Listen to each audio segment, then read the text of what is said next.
معاشی حوالوں سے، سیاسی حوالوں سے، امن و امان کے حوالوں سے کمزور کرنا، ڈسٹیبلائز کرنا، یہ اس خطے کے ساتھ بھی خیانت ہے، ایسٹ کے ساتھ بھی خیانت ہے، ایشیا کے ساتھ بھی خیانت ہے، اور وطن کے ساتھ بھی خیانت ہے۔ اس ملک کا استحکام، چاہے وہ سیاسی ہو، چاہے وہ معاشی ہو، چاہے امن و امان کے حوالے سے ہو، یہ ضرورت ہے۔ اس پاکستان کے لیے بھی، 25-26 کروڑ عوام کے لیے بھی، اس کے لیے پھر خداوند متعال قرآن مجید میں جو میں نے سورہ رعد کی 17ویں آیت میں نے پڑھی ہے، بہت خوبصورت اس کے اندر خداوند متعال نے میسج دیا اور ہماری ہدایت فرمائی ہے۔ میں سارے کا ترجمہ تو نہیں کر سکتا ہوں، لیکن آخری جو 2 حصے ہیں اس میں خداوند متعال نے خلاصہ یہ ہے کہ آسمان سے پانی نازل خدا کرتا ہے، پھر وہ نالے، نہریں، وادیاں، اس میں پانی چل نکلتا ہے، سیلاب آتا ہے، پانی آتا ہے، پانی کے اوپر پھر جھاگ اٹھتی ہے، ابری ہوئی جھاگ ہوتی ہے۔ اور یا آپ وہ جو سونا، چاندی یا لوہا وغیرہ جو بھٹی میں ڈالتے ہیں اپنے زیور بنانے کے لیے یا کوئی اور چیز بنانے کے لیے، اس میں بھی جھاگ اٹھتی ہے، حقیقت جو اصل چیز ہوتی ہے وہ بیٹھ جاتی ہے اور جھاگ اوپر آ جاتی ہے۔ خدا کہتا ہے میں اسی طرح سے حق و باطل کی مثال دیتا ہوں۔ جو جھاگ ہے فَأَمَّا الزَّبَدُ فَيَذْهَبُ جُفَاءً، وہ ضائع ہو جاتی ہے، جھاگ میں کچھ بھی نہیں ہے۔ وَأَمَّا مَا يَنْفَعُ، جو انسانوں کو فائدہ دیتا ہے، جو نفع بخش ہے، وہ باقی رہتا ہے زمین کے اوپر۔ ہم اگر بجٹ بناتے ہیں اور عوام کے فائدے میں ہے تو اس کا اثر ہوگا اچھا، اگر عوام کے فائدے میں نہیں ہے تو یہ اس جھاگ کی طرح ہوگا جس کا کوئی اثر نہیں ہوگا۔ امام علی علیہ السلام کا قول ہے کاد الفقر ان یکون کفرا، کہ فقر اور غربت انسان کو کفر کی طرف لے جاتی ہے۔ ایک راستے سے غربت داخل ہوتی ہے، دوسرے راستے سے ایمان اور دین نکل جاتا ہے۔ اس وقت پاکستان کے اندر جو صورتحال ہے ہماری، غربت بڑھ رہی ہے۔ آپ دیکھ لیں، میں جو جمع تفریق لکھی جاتی ہے کہ بجٹ کے اندر اتنا پیسہ ہو گیا، عام لوگوں کو دیکھیں کیا صورتحال ہے۔ ہم جب عام لوگوں کو دیکھتے ہیں معاشرے کے اندر، واقعاً پریشانیاں بڑھ رہی ہیں، غربت بڑھ رہی ہے۔ آپ دیکھ لیں کہ مزدور کو کیا مل رہا ہے، مزدور کو کیا، قرآن مجید میں لا تبخسوا الناس اشیاءہم، حضرت بزرگ غفاری کا جو ایک کہ لوگوں کے کام کی اور ان کی چیزوں کی قدر و قیمت کو مت گھٹاؤ، یہ درست نہیں ہے، یہ غلط ہے۔ لہٰذا اگر ہم ان کے کام کاج کی قیمت گھٹاتے ہیں، مزدوری بہت کم رکھتے ہیں، ان کے لیے اکنامکلی سپورٹ نہیں ہوتی ہے، ایجوکیشن اور ہیلتھ میں سپورٹ نہیں ہوتی ہے، ان کے بچے نہیں پڑھ سکتے۔ آپ یقین کر لیں، آپ چلے جائیں بھٹے کے مزدوروں کو دیکھیں، ان کے بچے کس حالت میں ہوتے ہیں، عام مزدور کے بچے کس حالت میں ہوتے ہیں، عام ہاری کے بچے کس حالت میں ہوتے ہیں۔ تعلیم کے لیے کچھ بھی نہیں ہے، تعلیم کے لیے سہولتیں بہتر نہیں ہو رہی ہیں، اسکول بہتر نہیں ہو رہے ہیں، اسکول کا ایجوکیشنل سسٹم بہتر نہیں ہو رہا ہے۔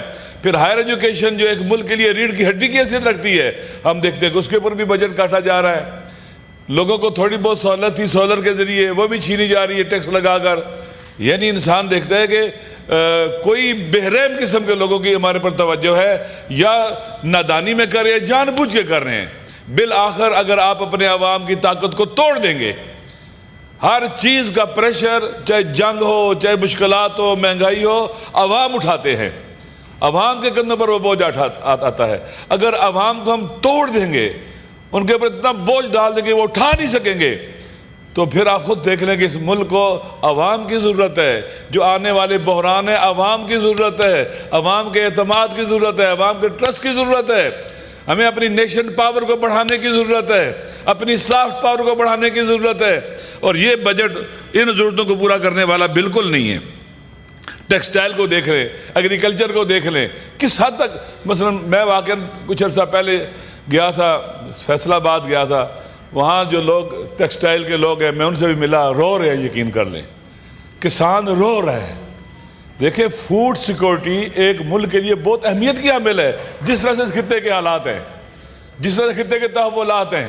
ہم اگر اپنے ملک کے اندر گندم کو ہم کمزور کر دیں گے، جو ہماری کھانے پینے کی چیزیں ہیں ان کی طرف توجہ نہیں دیں گے، کسان ہمارا روئے گا، تڑپے گا، وہ پریشان ہوگا، اس کا خرچہ زیادہ ہوگا، انکم اس کے مقابلے میں کچھ نہیں ہوگی، تو پھر ہمارا ملک ایگریکلچرلی بھی ویک ہو جائے گا۔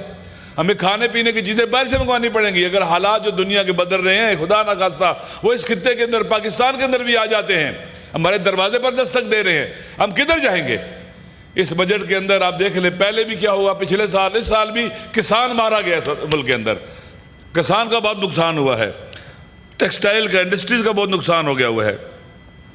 حالات بہت خطرناک شکل میں چلے گئے ہیں۔ آپ دیکھ لیں اسرائیل نے ایران پر حملہ کیا بلا وجہ، تمام عالمی قوانین کی، یونائٹڈ نیشن کے چارٹر کی مخالفت کی ہے، اور اس سے پہلے وہ غزہ میں بے گناہ انسانوں کو قتل کر رہا تھا، جینوسائیڈ کر رہا تھا۔ اس سے پہلے وہ شام کے اندر گھسا اور وہاں کی ملٹری انسٹالیشن ساری تباہ کر دی اس نے، بلکہ انکروچمنٹ کی اور شام کے اندر چلا گیا ہوا ہے۔ اب وہی اسرائیل ایران پر چڑھ دوڑا ہے، حملہ کیا اس نے شروع، اور عالمی قوتوں امریکہ کی سپورٹ سے ہوا ہے، برطانیہ، فرانس اور یورپ کی سپورٹ سے ہوا ہے۔ اسرائیل اس سے بہت حقیر ہے کہ وہ حملہ کر سکے اکیلے، لہٰذا وہ چاہتا کیا ہے؟ میں نے کچھ عرصہ پہلے کتاب پڑھی تھی ڈیوڈ فرابیگن کی، peace to end all peace, first world war کے اوپر ہے ساروں۔ اگر آپ کتاب دیکھیں اس میں وہ لکھتا ہے کہ یہ جنگ جب شروع ہوئی ہے اس میں ہدف کیا تھا؟ ایک نیا مڈل ایسٹ بنانا ہے۔ اس میں وہ لکھتے ہیں کہ مڈل ایسٹ سے مراد فقط یہ والا جو مڈل ایسٹ ہے نہیں، یہ افریقہ کے مسلمان ممالک سے لے کر سینٹرل ایشیا تک کا علاقہ تھا، ساؤتھ ایشیا بھی اسی کے اندر تھا۔ ایک نیا مڈل ایسٹ بنانا ہے۔ اس کے بعد سیکنڈ ورلڈ وار تک پورا جہان اسلام مسلمانی خلافت کو توڑ کے، تقسیم کر کے، مسلمانوں کی طاقت کو توڑ کے ایک نیا مڈل ایسٹ بنایا گیا، چھوٹے چھوٹے مسلمان ممالک بنا دیے گئے اسلامی طاقت کو توڑ کر، اور اس کے بعد اسرائیل کو وہاں لایا گیا۔ اب اسرائیل کیا کہتے ہیں؟ گریٹر اسرائیل بننا ہے۔ نیتنیاہو بانگ دول کہتا ہے کہ میں نے مڈل ایسٹ کا اس خطے کا فیس چینج کر دینا ہے، اور وہ حملہ ور ہے۔ ہم ہاتھ پہ ہاتھ رکھ کے اگر بیٹھے رہے تو کبھی بھی اس کا مقابلہ نہیں کر سکتے۔ الحمدللہ پاکستان کا سٹینڈ جب اسرائیل نے اٹیک شروع کیا یونائٹڈ نیشن کے اندر بہترین تھا، پاکستان کی حکومت کا سٹینڈ بہترین ہے، وزارت دفاع کا سٹینڈ بہترین ہے، اپریشیٹیبل ہے، لیکن بات اس سے آگے بڑھنی چاہیے۔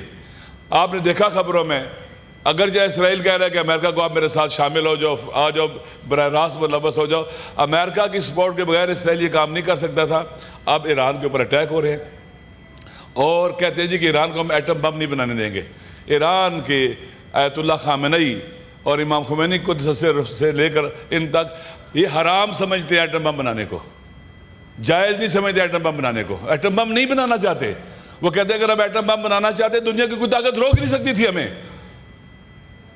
وہاں کی آئی اے کی آپ رپورٹس دیکھیں، کتنے سالوں سے وہاں پر وہ وزٹ کرتے ہیں، کوئی ایٹم بم نہیں بنا رہے، لیکن اسرائیل ہے کہ ایٹم بم بنا رہے۔ کیوں؟ اسرائیل کے گریٹر مڈل ایسٹ بننے میں اور اسرائیل کے جو گریٹر اسرائیل بننے میں ایران ایک رکاوٹ ہے۔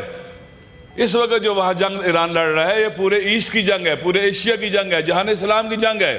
اگر خدا نہ خواستہ وہ اس دیوار کو گرا دیتا ہے تو مکہ مدینہ پر قبضے سے کون روکے گا اس کو؟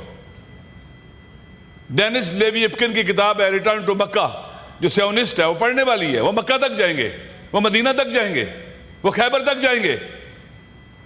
اس وقت جہان اسلام کو، مسلمانوں کو، ایسٹ کو بہت بڑا تھریٹ ہے، اور ہمیں اس کو سمجھنا چاہیے کہ اتنا بڑا تھریٹ ہے۔ اس میں خاموشی اختیار کرنا اور خالی بیان تک محدود نہیں رہنا پڑے گا۔ یہ ہم سب کی جنگ ہے، پورے ایسٹ کی جنگ ہے، جہان اسلام کی جنگ ہے، امت مسلمہ کی لڑائی ہے یہ۔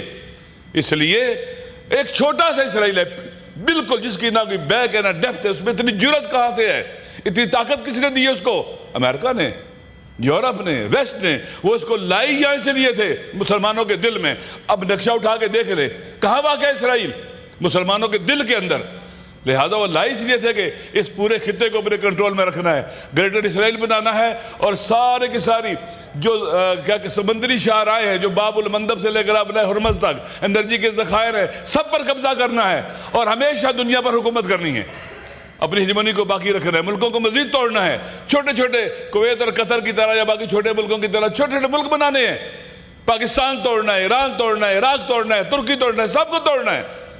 اس لیے یہ خطرناک صورتحال ہے، ہم سب کی ذمہ داری ہے کہ اس کے مقابلے میں کھڑے ہوں۔ جہاں تک میں ایران میں رہا ہوں، میں 19 سال وہاں میں نے پڑھا ہے، میں نے قریب سے دیکھا ہے جنگ کو بھی۔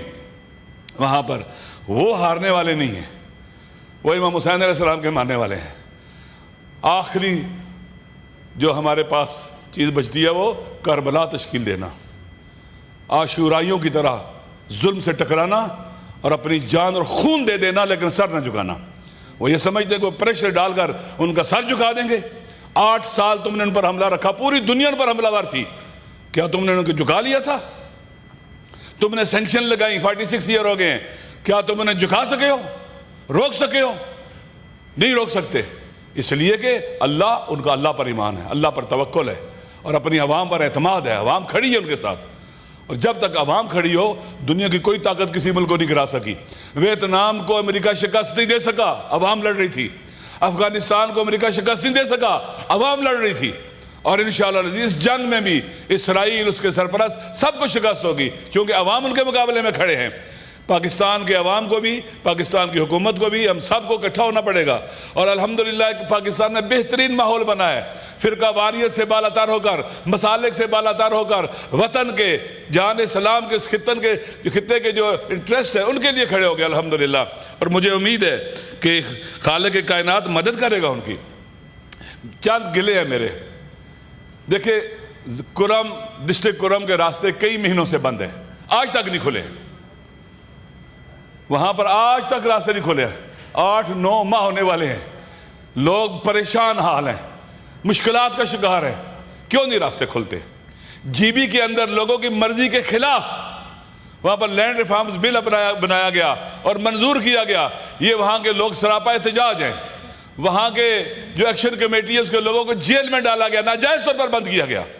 آپ اگر اپنے عوام کے ساتھ لڑیں گے، اپنے عوام کے حقوق کا خیال نہیں رکھیں گے، عوام پر اعتماد نہیں کریں گے تو آپ کمزور ہو جائیں گے۔ اسلحہ آپ کو نہیں بچائے گا، عوام کی طاقت آپ کو بچائے گی، عوام کا ساتھ آپ کو بچائے گا۔ اس لیے ضروری ہے کہ کرم کا مسئلہ حل کیا جائے۔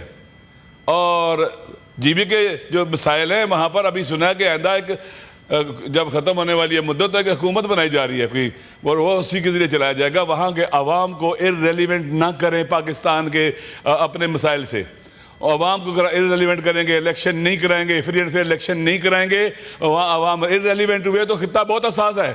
انڈیا آج بھی کہہ رہا ہے کہ ابھی تک سندور، جو پتہ نہیں سندور کیا تھا، وہ جو ان کا پلان تھا جنگ کا، حملے کا نام دیا تھا، وہ ختم نہیں ہوا ہے، روکا ہے خالی، وہ بند نہیں ہوا ہے۔ آج بھی میں نے سنا ہے کہ مودی نے پریزیڈنٹ ڈونلڈ ٹرمپ کو خطاب کیا ہے۔ بس ختم کرتا ہوں۔ لہذا ضروری ہے کہ عوام کے ساتھ اپنی اولاد کی طرح خیال رکھا جائے۔ ریاست ماں ہوتی ہے، لوگوں کے دکھ درد ختم کیے جائیں، جو لوگ جیلوں میں سیاسی قیدیوں کو نکالا جائے، عمران خان کو نکالا جائے۔ اس وقت جو دنیا کے بدلتے ہوئے حالات ہیں، ہر ایک آدمی کا پوٹینشیل ہے، عمران خان کا بہت پوٹینشیل ہے۔ خدا کے لیے پاکستان کے اندر پولیٹیکلی ہارمنی پیدا کریں، لائیں ان کو باہر، ان سیاسی قیدیوں کو سزائیں نہ دیں۔ ہزاروں لوگ جیلوں میں، نوجوان بچے جو ہماری قوم کا مستقبل ہیں، جن کی تعلیم تباہ و برباد ہو گئی ہے، خدا کے لیے ان کو باہر لائیں اور پاکستان کو بہترین راستے پر چلائیں۔ دشمن ہمارے دروازوں پر پہنچا ہوا ہے، جنگ کے سائے منڈلا رہے ہیں ہمارے اطراف کے اندر، اگر ہم نے دیر کر دی ہم بڑا نقصان کریں گے۔ امید ہے عقل پریویل کرے گی اور ہم اکٹھے ہو کر اس خطے کے اندر، اس دنیا کے اندر وہ رول پلے کریں گے جو قرآن حدیث میں اور ہمارے آئین نے ہمارے لیے لکھا ہے۔ ہم فلسطینیوں کے ساتھ، مظلوموں کے ساتھ کھڑے ہوں گے، ایران کے ساتھ کھڑے ہوں گے اور ہر اس ملک کے ساتھ کھڑے ہوں گے جس کے ساتھ ظلم ہو رہا ہے، اور انشاءاللہ ہمارا نام ان لوگوں میں ہوگا جو ظالموں کے مقابلے میں کھڑے ہوتے ہیں اور مظلوموں کے حامی ہوتے ہیں۔ السلام علیکم ورحمۃ اللہ۔